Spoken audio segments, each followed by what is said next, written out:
वो इस प्रश्न में कहते हैं कि समान धारिता के 4 संधारित्र समांतर क्रम में जुड़े हैं। जब इन्हें 1.5 वोल्ट के सेल से जोड़ते हैं तो प्रत्येक पर 1.5 माइक्रोकूलम का आवेश संचित हो जाता है। यदि इन्हें श्रेणी क्रम में जोड़कर उसी सेल से आवेशित किया जाए तब उन पर संधारित्रों पर, ये गलत लिखा है, उन संधारित्रों पर कितना आवेश संचित होगा। ठीक है ना, संचित आवेश पूछा था इन्होंने। 4 संधारित्र समान धारिता के, तो लिखेंगे माना संधारित्रों की धारिताएं क्रमशः C1, C2, C3 व C4 है।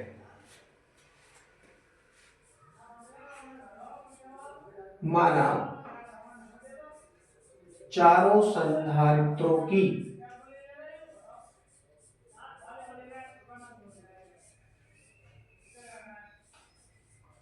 धारिताएं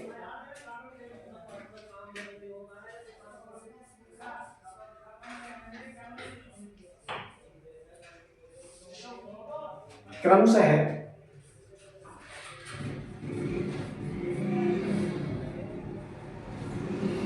C1, C2, C3 व C4 है। और ये बराबर है, तब क्या होगा,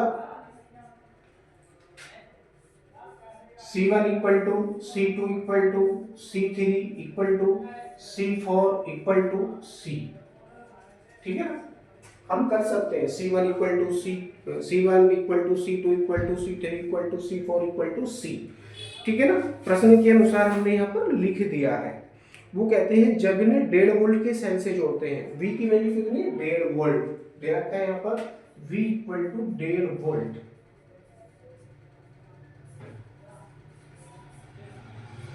तो इन पर कितना आवेश संचित होता है पहले क्रम में, क्योंकि समांतर क्रम में जुड़े हैं और धारिताएं भी इनकी बराबर है, तो धारिताएं बराबर हैं और समांतर क्रम में जुड़े होने के कारण वोल्टेज भी बराबर होगा। तो इन पर कितना आवेश संचित हो रहा है, प्रत्येक पर 1.5 माइक्रोकूलम का आवेश संचित होता है, प्रत्येक पर 1.5 माइक्रोकूलम का। तो मान लेंगे समांतर क्रम में जुड़े होने पर आवेश Q1, समांतर क्रम में जुड़ा होने पर आवेश Q1 इक्वल टू कितना दे रखा है इन्होंने, दे रखा है जी 1.5 माइक्रोकूलम। 1.5 माइक्रोकूलम का आवेश संचित हो जाता है। तो सबसे पहले यहां से धारिता याद कर लेंगे, लिखेंगे धारिताएं याद करने के लिए C इक्वल टू क्या हो जाएगा सूत्र, Q1 upon V, Q1 upon V हो जाएगा। तो करेंगे हम, क्या प्राप्त होगा हमको, C इक्वल टू Q1 की वैल्यू आपके पास में है 1.5 माइक्रोकूलम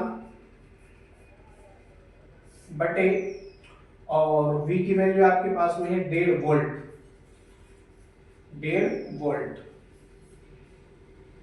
1.5 से 1.5 एक बार कटेगा, और कुलाम बटे वोल्ट क्या होता है, कुलाम बटे वोल्ट होता है फैरड। तो ये क्या हो जाएगा, 1 माइक्रोफैरड। तो C इक्वल टू कितना प्राप्त हुआ, 1 माइक्रोफैरड ये प्राप्त हुआ। यानी प्रत्येक संधारित्र की धारिता कितनी हो जाएगी, 1 माइक्रोफैरड हो जाएगी। अब वो कहते हैं इसी प्रश्न में इनको समान श्रेणी क्रम में जोड़ा जाता है। ठीक है, तो लिखेंगे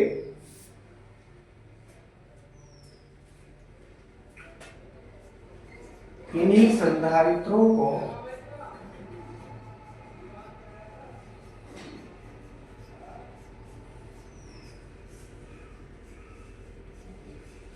श्रेणी क्रम में जोड़ने पर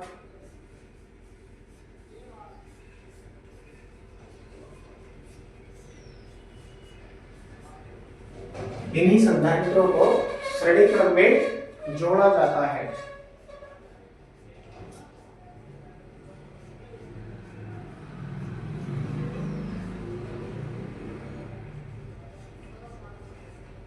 तब डैश लगाएंगे और यहां लिखेंगे जब इन्हीं संधारित्रों को श्रेणी क्रम में जोड़ा जाता है तब उस समायोजन की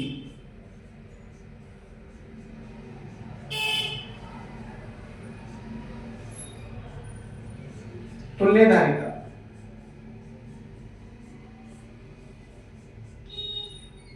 ज्ञात करेंगे सबसे पहले तुल्य धारिता। क्या सूत्र है?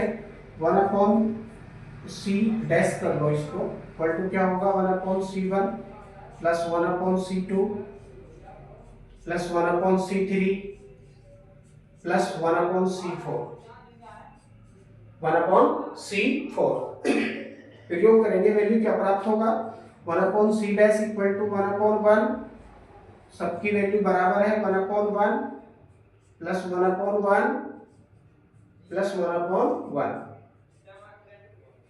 ये भी एक है, ये भी एक, ये भी एक और ये भी एक, कितना हो गया 4 हो गया ये, यानी 1/c डैश इक्वल टू 4/1, इसलिए का चिन्ह लगाओ और नई लाइन से लिखेंगे c dash equal to 1/4 microfarad, यानी समांतर क्रम में श्रेणी क्रम में जब हम उन संधारित्रों को जोड़ देंगे तो उनकी तुल्य धारिता कितनी हो जाएगी 1/4 माइक्रोफैराड हो जाएगी। अब पूछते हैं प्रत्येक पर कितना आवेश संचित होगा। अब देखिए श्रेणी क्रम में जोड़ दिया जाता है उन्हीं संधारित्रों को, तो श्रेणी क्रम में जोड़ने के कारण उन पर समान आवेश संचित होगा। श्रेणी क्रम में जोड़ने पर उन संधारित्रों पर समान आवेश संचित होगा। लिखेंगे चुके चिन्ह लगा करके चारों संधारित्र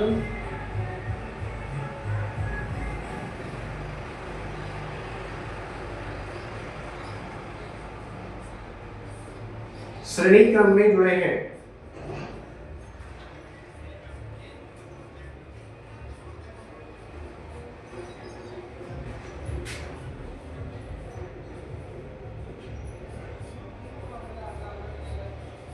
इसलिए उन पर समान आवेश संचित होगा।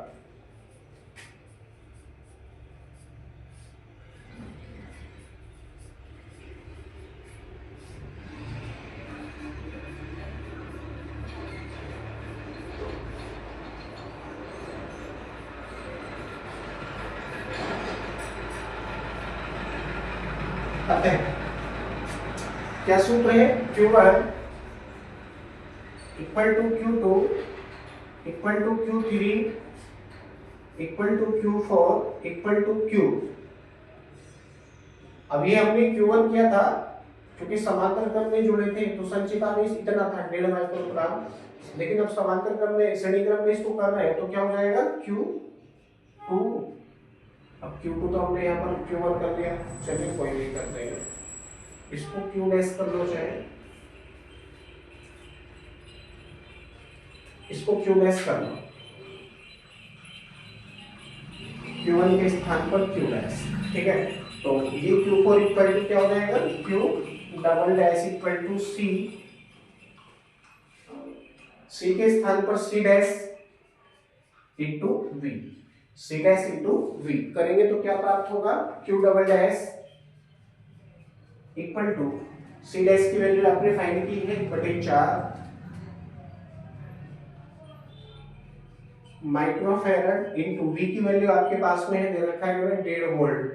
वो ये भी कहते हैं कि बाद में श्रेणी क्रम में जोड़ने के पश्चात इसी सेल से आवेशित करने पर कितना आवेश संचित होगा, तो V की वैल्यू तो 1.5 ही हम प्रयोग करेंगे, 1.5 वोल्ट। सेल उन्हें बदला नहीं है, जब बदला नहीं है तो विद्युत वाहक बल उतना ही रहेगा। 4 से 1.5 को काटेंगे कितने बार कटेगा, दशमलव लगा लो तो 0.3 भाई 4 के बार है, कितना बचा 3 बचा, 4 सत्ते 28 और 4 पंजे 20, 0.375 माइक्रोकूलम में हो जाएगा। इसको मैं कहाँ लिखूं, चलो मैं इसको यहाँ लिख देता हूँ। चारों पर बराबर आवेश संचित होगा, यानी Q1 equal to Q2 equal to Q3 equal to Q4 equal to Q double dash equal to कितना है 0.375 माइक्रोकूलम, ठीक है। ये आपका आंसर आ जाता है। यानी श्रेणी क्रम में जब उन्हीं संधारित्रों को जोड़ेंगे तो उन पर संचित आवेश कितना होगा 0.375 माइक्रोकूलम होगा प्रत्येक पर, ठीक है। तो यहाँ आने के पश्चात ये प्रश्न भी आपका पूरी तरह से कंप्लीट हो जाता है। इसमें एक और प्रश्न कर लेते हैं, समान धारिता के अगला प्रश्न है इससे एक 0.5 माइक्रोफैरड का संधारित्र एक 0.75 माइक्रोफैरड के संधारित्र के समांतर क्रम में जुड़ा है। इस संयोग को 110 वोल्ट की बैटरी से आवेशित किया गया है। बैटरी से कुल कितना आवेश लिया गया, ठीक है, तो लिया गया आवेश बराबर दिया गया आवेश, ठीक है ना। तो बैटरी से लिया गया आवेश नहीं पूछ रहे हैं, इनडायरेक्टली पूछ रहे हैं कि कितना आवेश संचित होगा संधारित्रों पर, ठीक है, प्रत्येक संधारित्र पर कितना कितना आवेश है, तो ये भी इन्होंने पूछा है।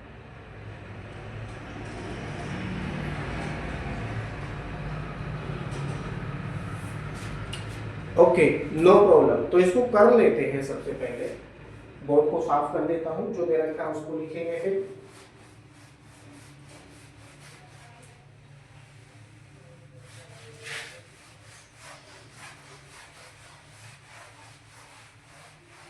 यहां दे रखा है इन्होंने दो संधारित्र हैं, एक की धारिता 0.5 माइक्रोफैरड है, दूसरे की 0.75 माइक्रोफैरड है। तो लिखेंगे C1 equal to 0.50 microfarad comma C2 दे रखा है इन्होंने 0.75 माइक्रोफैरड, ठीक है ना।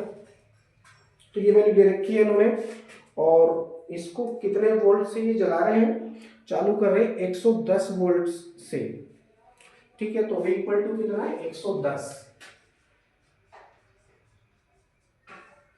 Volt, 110 volt.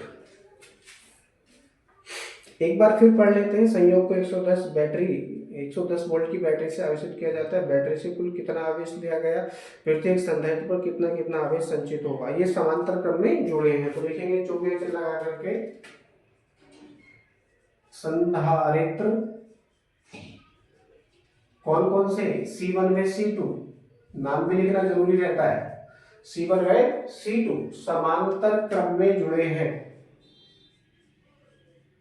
या समांतर बद्ध है। इसलिए अब क्या शब्द है, समायोजन है या संयोग है, संयोग है। तो लिखेंगे संयोग की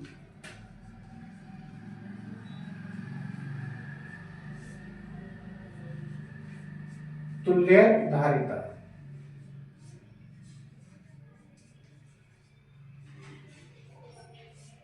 क्या सूत्र है समांतर क्रम का, तुल्य धारिता ज्ञात करेंगे तो C equal to C1 plus C2 करेंगे तो क्या प्राप्त होगा, C इक्वल टू C1 की वैल्यू आपके पास में है 0.50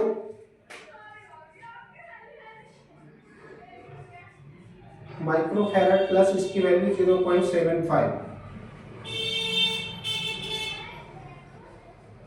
माइक्रोफैरड। दोनों को जोड़ देंगे तो क्या प्राप्त होगा, C इक्वल टू अब देखिए 0 में 5 जोड़ेंगे तो 5 और 7 कितना हो गया 12, 5 और 7 कितना हो गया 12 हो गया। दशमलव कितने अंकों के बाद है, 2 के बाद है, यहाँ भी 2 के बाद है, तो यहाँ भी कितने के बाद लगेगा, 2 के बाद लगेगा। 1.25 माइक्रोफैरड। तुल्य धारिता कितनी प्राप्त हुई है, समांतर क्रम में जुड़े हैं तो 1.25 माइक्रोफैरड ये प्राप्त हुई है। अब वोल्टेज भी लग रहा है 110 वोल्ट का, वोल्टेज भी 110 वोल्ट का लग रहा है। तो क्या याद करेंगे, सेल से लिया गया आवेश, सेल से लिया गया आवेश कैसे याद करेंगे, पूरे समायोजन पर संचित आवेश, ठीक है ना, पूरे समायोजन पर संचित आवेश। तो लिखेंगे इसलिए का चिन्ह लगा करके सेल से लिया गया आवेश,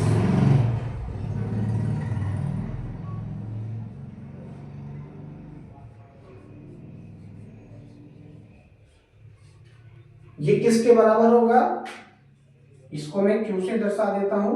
Q इक्वल टू किसके बराबर होगा, पूरे समायोजन पर संचित आवेश या पूरे संयोग पर संचित आवेश।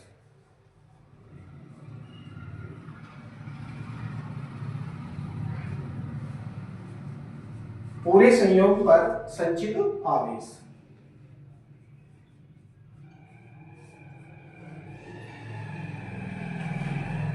करेंगे तो क्या प्राप्त होगा, Q इक्वल टू क्या सूत्र है, CV।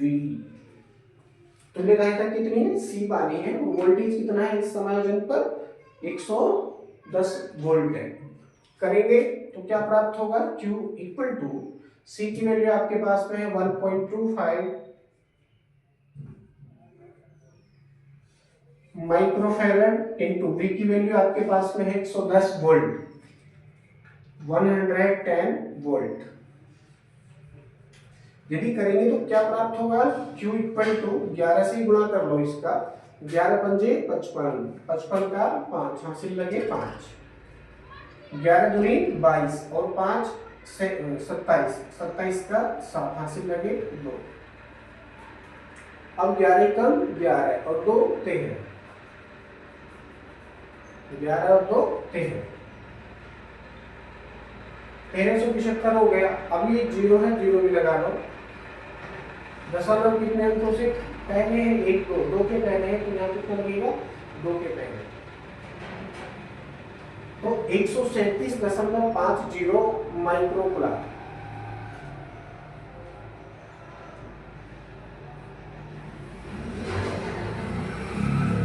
ठीक है ना, तो इतना आवेश लिया गया है सेल से, यानी सेल से लिया गया आवेश Q बराबर पूरे संयोग पर संचित आवेश, इसके बराबर होगा। Q इक्वल टू 137.50 माइक्रोकुलाम का आवेश संचित होगा, या सेल से इतना आवेश लिया जाएगा। अब देखिए एक और बात इन्होंने पूछी है, क्योंकि ये समांतर क्रम में जुड़े हैं, सभी संधारित्र समांतर क्रम में जुड़े हैं, तो समांतर क्रम में जुड़े होने के कारण उनके सिरों पर समान विभव यानी 110 वोल्ट ही उत्पन्न होगा। तो ये तो हमने सेल से लिया गया आवेश ज्ञात कर लिया है। एक लाइन लिखेंगे इसमें चूड़ी का चिन्ह लगा करके, दोनों संधारित्र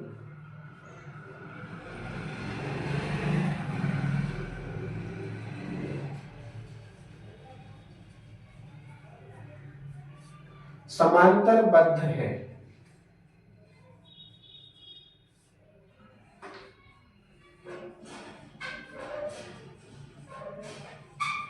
इसीलिए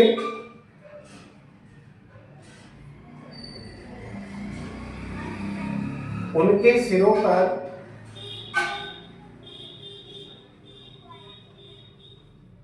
उत्पन्न विभव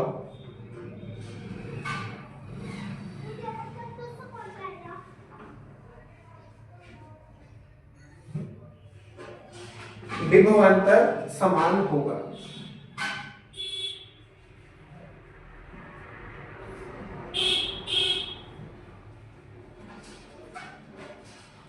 अतः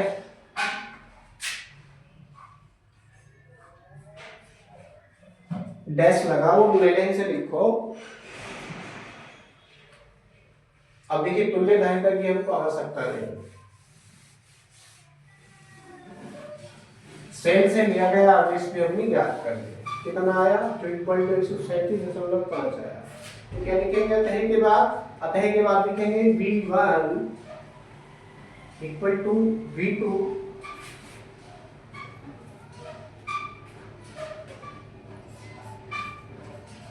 equal to V equal to 110 volt, 110 volt. अब ज्ञात करेंगे संधारित्र C1 पर संचित आवेश।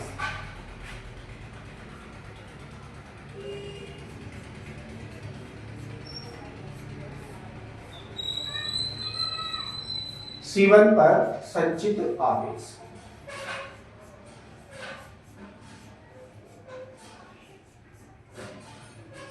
कितना हो जाएगा, सूत्र है Q1 equal to C1 V1।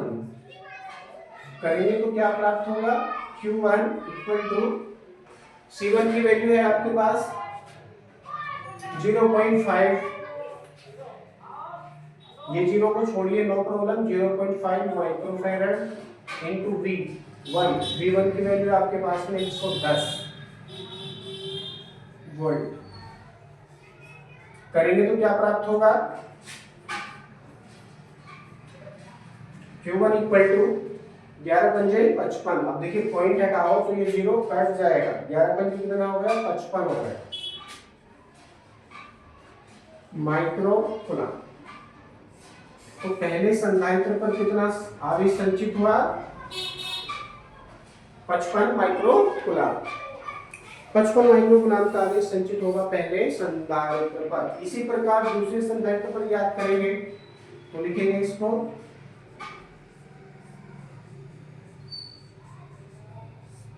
इसी प्रकार संधारित्र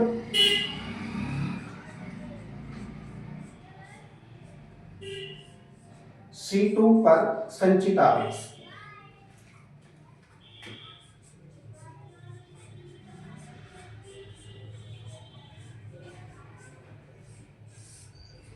संचित आवेश क्या सूत्र है, Q2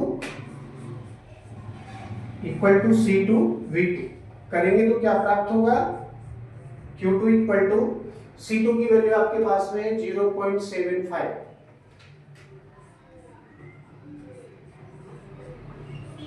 micro farad into V2 की वैल्यू आपके पास में 110 वोल्ट, क्योंकि वोल्टेज तो बिल्कुल बराबर है।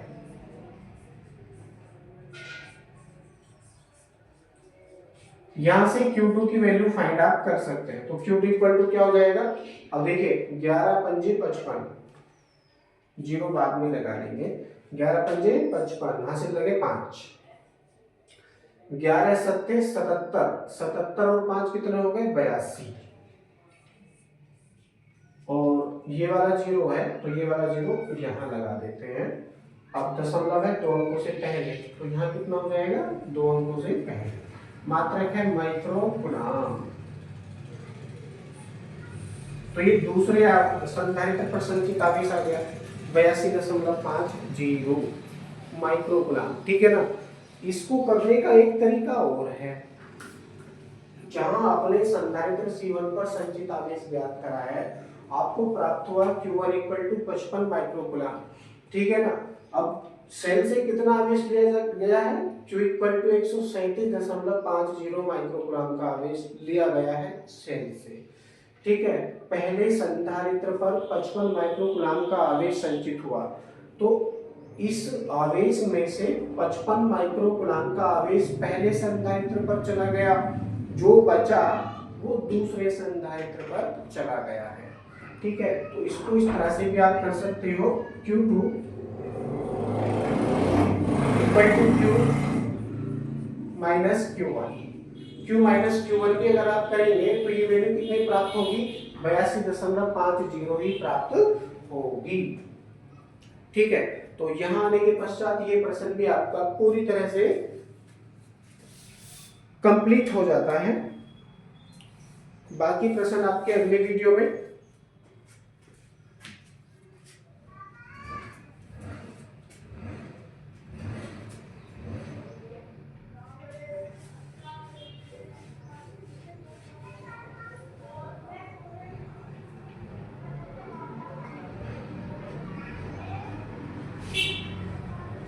ओके।